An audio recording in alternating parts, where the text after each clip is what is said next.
صوفی شاعر کی حیثیت سے کون جانے جاتے ہیں؟ تو وہ میر درد کا نام آئے گا۔ درد اردو شاعری میں صوفیانہ روایت کو سب سے زیادہ فروغ دیا اور فکری بنیاد فراہم کی۔ درد جو ہے اردو شاعری میں صوفیانہ روایت کو سب سے زیادہ فروغ دیا۔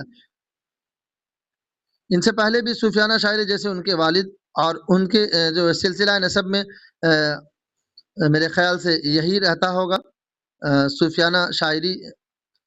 اسی طرح سے انہوں نے جب ان کی زندگی آئی تو صوفیانہ روایت پر یعنی صوفیانہ جو ہے شاعری پہ بہت کام کیا اور اپنی صوفیانہ روایت کو آگے بڑھاتے ہوئے اس میں فکری بنیاد کو فراہم کیا۔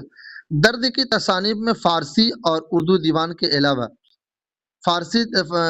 درد کی تصانیف میں فارسی اور اردو دیوان کے علاوہ علم الکتاب، واردات، اسرار الصلوات، نالہ درد، آہ سرد اور درد دل وغیرہ شامل ہے۔ یعنی یہ سب کتاب جو ہے درد کی تصنیف ہے: اسرار الصلوات، نالہ درد، علم الکتاب، واردات، آہ سرد اور درد دل۔ درد کے اردو دیوان میں تقریباً 1500 اشعار ہیں۔ درد کے اردو دیوان میں درد کے 1500 اشعار شامل ہے۔ درد نے چھوٹے بڑے بحروں میں عمدہ غزلیں کہی ہیں۔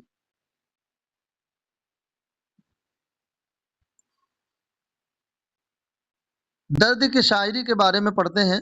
درد زندگی ہے یا کوئی طوفان ہے، ہم تو اس جینے کے ہاتھوں مر چلے۔ آگے ہے: ارض و سما کہاں تیری وسعت کو پا سکے، میرا ہی دل ہے وہ کہ جہاں تو سما سکے۔ وائے ناکامی کے وقت مرگ یہ ثابت ہوا، خواب تھا جو کچھ کہ دیکھا، جو سنا افسانہ تھا۔ تر دامنی پہ شیخ ہماری نہ جائیو، دامن نچوڑ دیں تو فرشتے وضو کرے۔ یہ درد کی شاعری ہے، خواجہ میر درد کی جو ہے شاعری مختصراً 2-3 شاعری آپ کے سامنے پیش کیا گیا۔ اب آئیے دیکھتے ہیں میر تقی میر کی حیات و خدمات کے بارے میں۔ میر تقی میر کا اصل نام میر محمد